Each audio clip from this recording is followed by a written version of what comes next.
Corona काळ आणि त्यानंतर पालिका निवडणूक न झाल्यानं रखडलेली ठाणे महापौर वर्षा मॅरेथॉन यंदा पुन्हा होणार आहे। 30 ऑगस्टला होणाऱ्या या मॅरेथॉनची घोषणा करण्यात आली असून गेल्या वर्षी पालिकेच्या नावानं झालेल्या स्पर्धेनंतर यंदा पुन्हा महापौरांच्या नावानं स्पर्धा रंगणार आहे। यंदाची मॅरेथॉन ही केवळ धावपटूंची स्पर्धा न ठेवता शहरातील विविध क्षेत्रातील नागरिकांचा सहभाग वाढवण्याचा प्रयत्न केला जाणार आहे।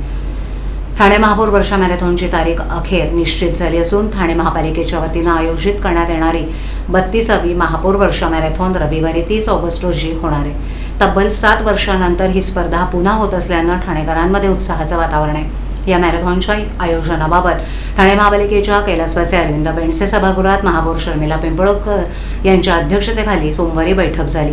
यावेळेला उपमहापौर कृष्णा पाटील, सभागृह नेते हनुमंत जगदाळे, विरोधी पक्षनेते अशरफ शानू पठाण, विविध पक्षांचे गटनेते, पालिका आयुक्त सौरभ राव, नगरसेवक योगेश जानकर, सर्व पोलीस ठाण्याचे वरिष्ठ पोलीस निरीक्षक, पालिकेचे उपायुक्त, सहाय्यक आयुक्त, कार्यकारी अभियंता आणि क्रीडा विभागाचे अधिकारी कर्मचारी उपस्थित होते।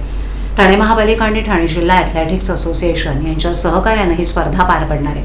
मॅरेथॉनच्या नियोजनासाठी पालिका, वाहतूक विभाग, पोलीस विभाग आणि संबंधित यंत्रणांना जबाबदाऱ्या सोपवण्यात आल्या असून स्पर्धा मार्गांची पाहणी करून आवश्यक त्या ठिकाणी रस्ते दुरुस्तीची कामं पूर्ण करावीत, तसंच स्पर्धकांना कोणताही अडथळा निर्माण होणार नाही याची दक्षता घ्यावी अशा सूचना आयुक्त राव यांनी दिल्या।